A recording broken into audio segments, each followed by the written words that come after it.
नमस्कार, आप देख रहे हैं हिंदी खबर में हूं आपके साथ में शर्मा। पहाड़ों की खूबसूरत वादियां इस वक्त मुश्किल दौर से गुजर रही हैं। हिमाचल प्रदेश और उत्तराखंड में मौसम ने अचानक ऐसा रौद्र रूप धारण कर लिया है कि जनजीवन पूरी तरह से अस्त व्यस्त हो चुका है। कहीं बादल फटने की घटनाएं तबाही मचा रही हैं तो कहीं मूसलाधार बारिश की वजह से भूस्खलन हो रहा है। वहीं देश के कई अन्य हिस्सों में भी मौसम की मार लगातार जारी है। मैदानी इलाकों की बात करें तो यहां भी बाढ़ का खतरा लगातार बढ़ रहा है।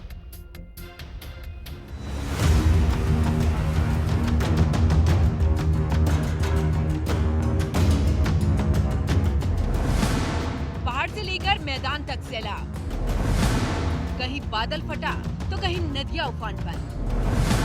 हिमाचल से गुजरात तक कुदरत का कहर, दरक गए पहाड़, बरस पड़ी चट्टान। देश के अलग अलग राज्यों में भारी बारिश को लेकर अलर्ट जारी है।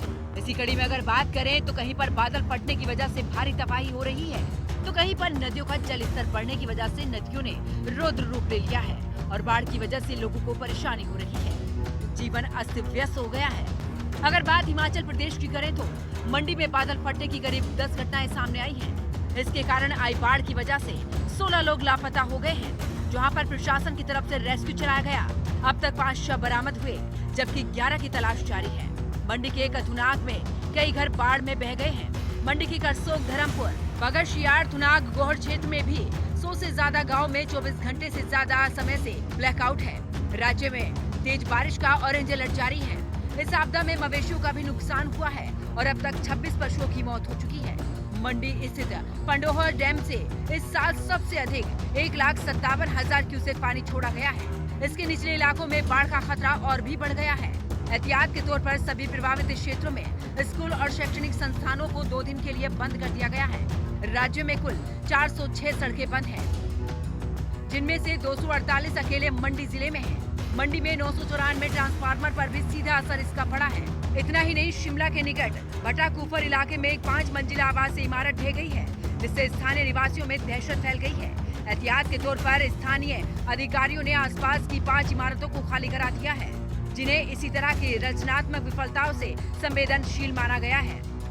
ओवरऑल सबसे दुखद बात जो मैं आपको बताना चाहती हूँ वो ये है कि गोहर के इलाके में 9 लोग जो हैं वो मिसिंग हैं और उनको अभी हम ढूंढने में लगे हुए हैं। हमारी एसडीआरएफ और एनडीआरएफ की टीम करसोग और गोहर दोनों एरिया में तैनात है और वहाँ पर वो रेस्क्यू ऑपरेशंस को कंटिन्यू कर रहे हैं। मैं और एसएचओ साहब और हमारी सारी टीम जो है जगह जगह पर जाकर लोगों को रेस्क्यू कराने का काम कर रही है। कल जोनल हॉस्पिटल के पास भी कुछ एरियाज थे जहाँ से छोटे बच्चों को भी रेस्क्यू किया गया। हिमाचल प्रदेश में मॉनसून लगातार कहर बरपा रही है। बीते रोज मंडी में 10 जगह बादल फटने की घटनाएं सामने आई है। इसके अलावा कुल्लू, कांगड़ा, हमीरपुर, शिमला, सिरमौर में लगातार बादल फटने की घटनाओं से लोग चिंतित हैं और अभी तक के अगर आंकड़ों की मैं बात करूं तो 51 लोगों की मानसून सीजन के दौरान मौत भी हो गई है। हज़ारों करोड़ रुपए का नुकसान हिमाचल प्रदेश में मानसून की बरसात के कारण हुआ है और आने वाले दिनों में भी फिलहाल राहत मिलती हुई नज़र नहीं आ रही है। आज भी हिमाचल प्रदेश में ऑरेंज अलर्ट जारी किया गया है।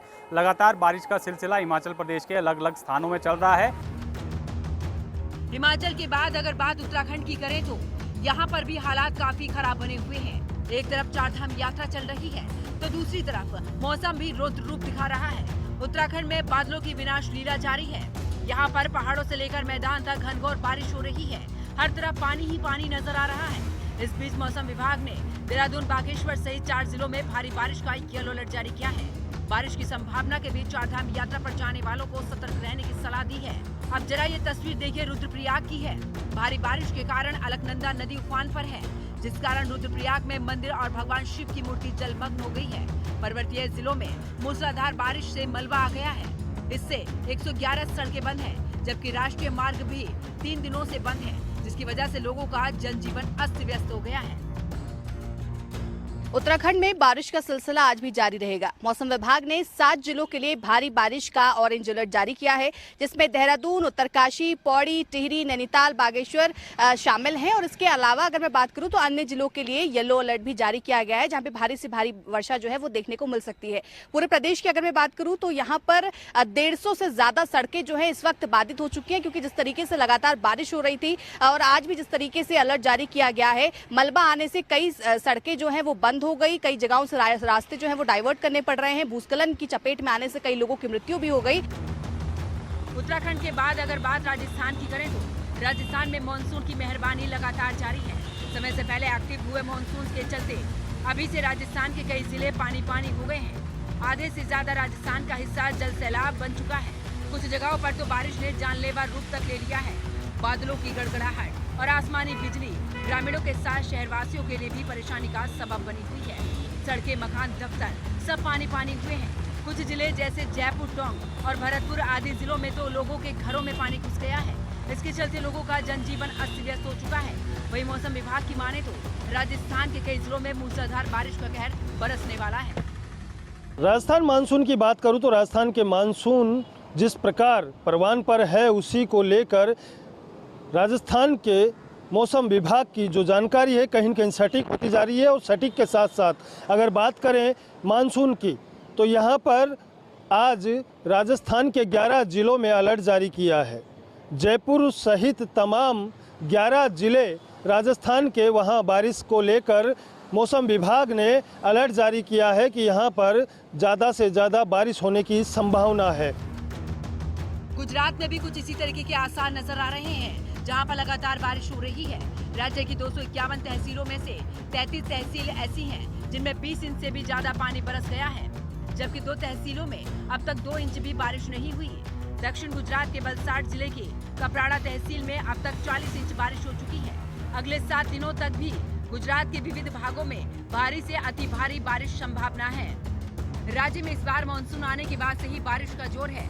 समूचे गुजरात में बारिश हो रही है। अगले 7 दिनों तक राज्य के विविध भागों में भी मध्यम से बहुत भारी बारिश की संभावना व्यक्त की गई है। मानसून मध्य प्रदेश से होकर गुजरा है। इसके साथ ही अलग अलग स्थानों पर 3 मौसम प्रणाली भी बनी हुई है। इस कारण लगातार प्रदेश में बारिश हो रही है।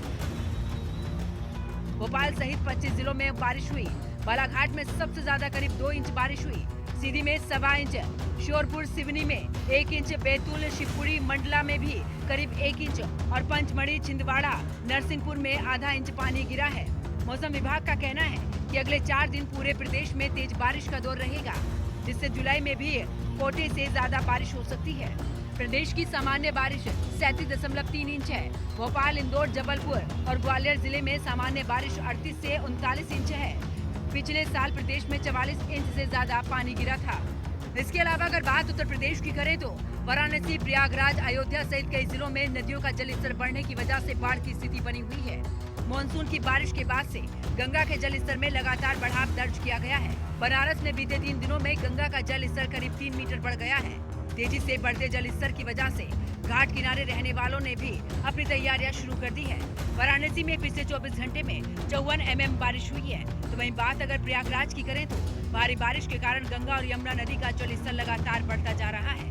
नाव सेवाएं निलंबित हो गई हैं। तो वहीं रामनगरी अयोध्या में सरयू नदी का जलस्तर भी बढ़ रहा है, जिससे लोगों को परेशानी हो रही है। पूरे उत्तर भारत में जिस तरह से बारिश का प्रकोप जारी है, वैसे में अब प्रयागराज के संगम नगरी में भी गंगा और यमुना के नदियों में जिस तरह से लगातार वृद्धि हो रही है। तस्वीरों में आप देख सकते हैं कि किस तरह से यहाँ जो पानी है गंगा और यमुना का अब लगातार तेजी से बढ़ने लगा है। हालांकि अगर हम बात करें बाढ़ प्रभावित क्षेत्रों को अब पहले से ही अलर्ट कर दिया गया है कि वो धीरे धीरे जो है वो बाढ़ क्षेत्र प्रभावित को खाली करने लगे। और इस वक्त जो हमारी मौजूदगी है वो प्रयागराज के दशाश्वमेध घाट पर है। पहाड़ों में हो रही बारिश ने जिस तरह से लोगों का जीवन अस्त व्यस्त कर दिया है, कहीं पहाड़ दरक रहे हैं तो कहीं पर बादल फटने की वजह से लोग काल के मुंह में समा रहे हैं। बादल फटने की वजह से लोग बह गए हैं, जान चली गई है। तो वहीं पहाड़ों की तबाही के बाद इसका असर मैदानी इलाकों में देखने को मिल रहा है। ऐसा इसलिए कहा जा रहा है क्योंकि मैदानी इलाकों में नदियों का जलस्तर बढ़ने लगा है। कहीं कहीं तो खतरे के निशान के ऊपर नदियां बह रही हैं। रुद्र रूप नदियों का देखने को मिल रहा है। यही वजह की मानो नदियों का ये रूप ऐसा लग रहा है कि सब कुछ अपने साथ बहा कर ले जाएंगे। इतना नहीं, लोगों के घर के सब कुछ तबाह हो रहे हैं। रिपोर्ट, हिंदी खबर।